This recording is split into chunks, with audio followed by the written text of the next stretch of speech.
एक 19 वर्षीय लड़की जो एक सामान्य परिवार से ताल्लुक रखती थी, रोज की तरह अपनी स्कूटी से साइंस कॉलेज के लिए निकली थी। रास्ते में उसकी नजर सड़क किनारे पड़े एक बुजुर्ग व्यक्ति पर पड़ी, जिनका हाल ही में एक्सीडेंट हुआ था। वहां कई लोग जमा थे, लेकिन कोई मदद नहीं कर रहा था। सब बस तमाशबीन बने खड़े थे। लड़की का दिल द्रवित हो उठा। उसने बिना देर किए बुजुर्ग को सहारा दिया और पास से एक ऑटो रिक्शा बुलाकर उन्हें अस्पताल पहुंचाया। अस्पताल में डॉक्टरों ने तत्काल इलाज शुरू किया। थोड़ी देर बाद जब बुजुर्ग के बेटे को इस दुर्घटना की सूचना मिली तो वह तुरंत अस्पताल पहुंचा।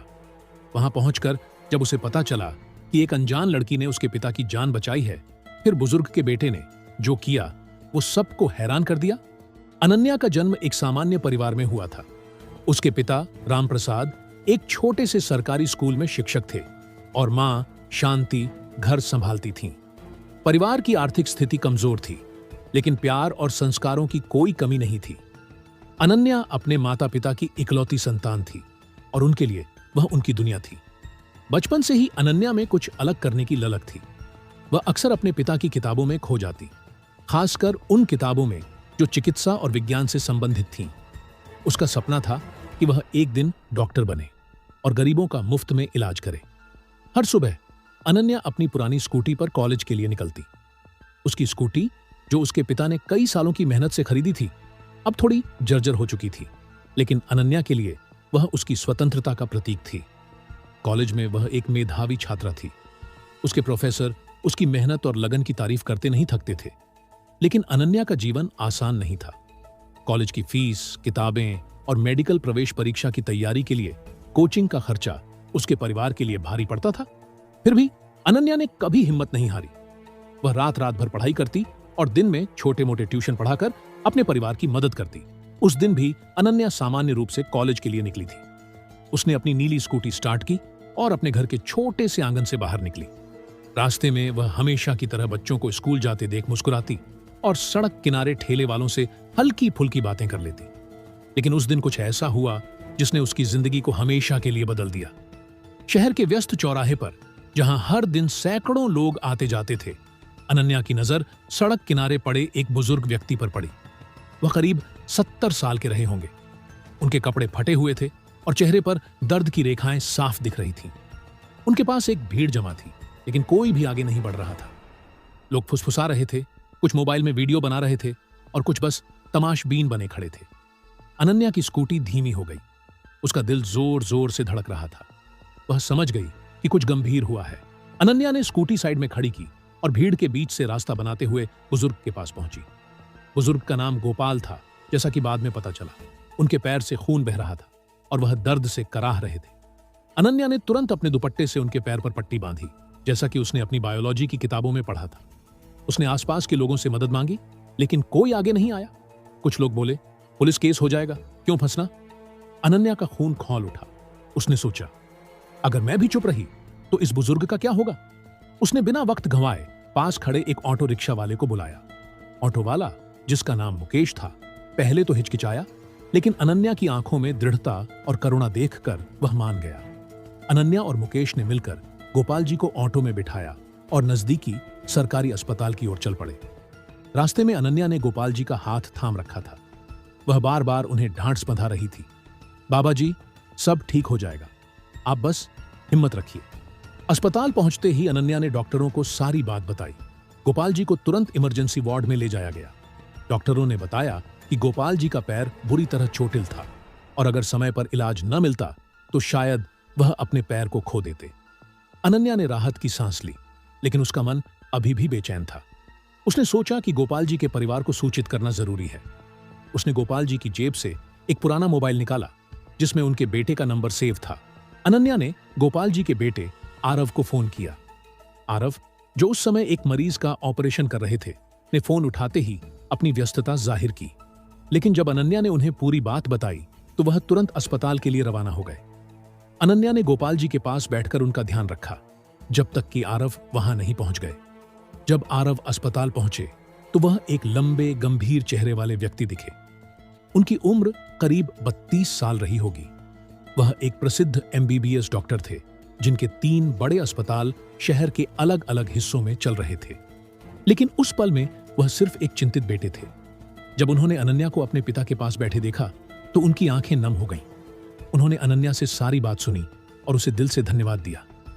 तुमने मेरे पिता की जान बचाई है, मैं तुम्हारा यह एहसान कभी नहीं भूलूंगा, आरव ने कहा। अनन्या ने मुस्कुराते हुए कहा, यह मेरा फर्ज था सर, कोई भी इंसान मेरी जगह होता तो वही करता।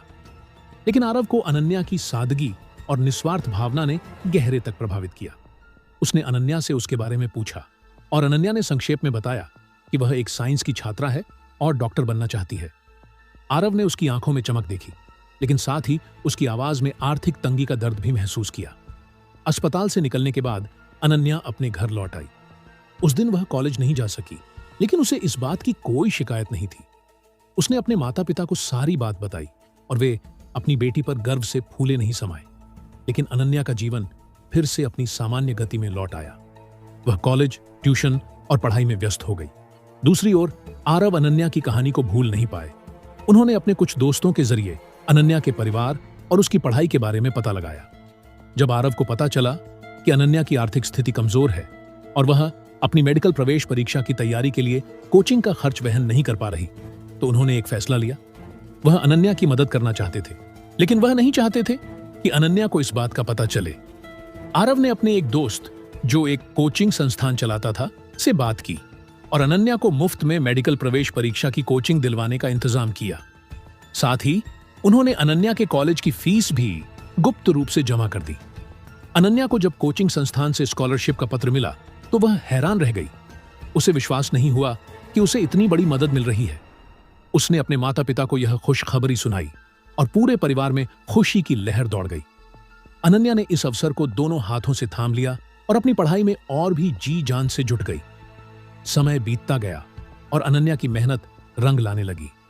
उसने मेडिकल प्रवेश परीक्षा में शानदार प्रदर्शन किया और देश के एक प्रतिष्ठित मेडिकल कॉलेज में दाखिला ले लिया। यह उसके और उसके परिवार के लिए एक सपने के सच होने जैसा था। लेकिन अनन्या को अभी भी नहीं पता था कि उसकी इस सफलता के पीछे आरव की गुप्त मदद थी। मेडिकल कॉलेज में अनन्या की प्रतिभा और मेहनत ने सभी को प्रभावित किया। वह न केवल पढ़ाई में अव्वल थी, बल्कि अपने सहपाठियों और मरीजों के प्रति उसकी करुणा और समर्पण भी सबके लिए प्रेरणा बन गया। इस बीच आरव ने चुपके से अनन्या की प्रगति पर नजर रखी। वह उसकी मेहनत और लगन से प्रभावित थे और धीरे धीरे उनके दिल में अनन्या के लिए एक खास जगह बनने लगी। लेकिन वह नहीं चाहते थे कि अनन्या को उनकी मदद का पता चले, क्योंकि वह उसे अपने दम पर सफल होते देखना चाहते थे।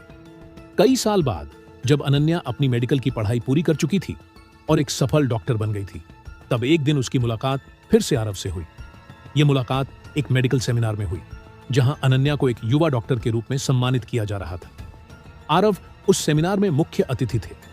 जब अनन्या ने मंच पर अपनी कहानी सुनाई और बताया कि कैसे एक अनजान स्कॉलरशिप ने उसकी जिंदगी बदल दी, तो आरव की आंखें नम हो गईं। सेमिनार के बाद आरव ने अनन्या से बात की और उससे सच्चाई बताई। उन्होंने बताया कि कैसे उन्होंने उसकी मदद की थी और यह भी कि वह उसकी सादगी और दयालुता से प्रभावित हो चुके थे। अनन्या पहले तो हैरान हुई, फिर उसकी आंखों में आंसू छलक आए। उसने आरव को गले लगाया और कहा, आपने न केवल मेरे सपनों को पंख दिए, बल्कि मुझे यह भी सिखाया कि सच्ची मदद वही है जो बिना किसी अपेक्षा के की जाए। धीरे धीरे अनन्या और आरव की मुलाकातें बढ़ने लगीं। दोनों में कई समानताएं थीं। दोनों को मरीजों की सेवा करना पसंद था और दोनों का मानना था कि चिकित्सा केवल पेशा नहीं, बल्कि एक मिशन है। उनकी दोस्ती धीरे धीरे प्यार में बदल गई। एक साल बाद आरव ने अनन्या को एक खूबसूरत सूर्यास्त के समय प्रपोज किया। अनन्या ने हंसते हुए हाँ कहा और दोनों ने अपने परिवारों की सहमति से शादी कर ली। शादी के बाद अनन्या और आरव ने मिलकर एक चैरिटी अस्पताल खोला, जहां गरीब मरीजों का मुफ्त इलाज किया जाता था। अनन्या का सपना, जो कभी असंभव लगता था, अब सच हो चुका था। वे दोनों साथ मिलकर न केवल एक दूसरे के जीवन को खुशहाल बनाए रखते, बल्कि हजारों लोगों की जिंदगी में रोशनी लाते। अनन्या हमेशा कहती, एक छोटा सा कदम जो मैंने उस दिन गोपाल जी की मदद के लिए उठाया, मेरे लिए एक नई जिंदगी का दरवाजा खोल गया। यह कहानी अनन्या और आरव की है, लेकिन यह हर उस इंसान की कहानी है जो अपने दिल में दया और दूसरों की मदद करने का जज्बा रखता है। अनन्या ने एक अनजान बुजुर्ग की मदद की और बदले में उसे न केवल अपने सपनों की उड़ान मिली, बल्कि एक ऐसा साथी भी मिला जो उसका हर कदम पर साथ देता था। यह कहानी हमें सिखाती है कि दया और प्रेम की शक्ति अनंत है। एक छोटा सा नेक काम न केवल दूसरों की जिंदगी बदल सकता है, बल्कि हमारी अपनी जिंदगी को भी नई दिशा दे सकता है। अनन्या और आरव आज भी अपने चैरिटी अस्पताल में लोगों की सेवा कर रहे हैं। उनकी प्रेम कहानी, जो एक अनघट मुलाकात से शुरू हुई थी, आज लाखों लोगों के लिए प्रेरणा बन चुकी है। और इस तरह एक साधारण लड़की का असाधारण सपना, दया और प्रेम के रंगों से सजा एक खूबसूरत सुखद अंत के साथ पूरा हुआ।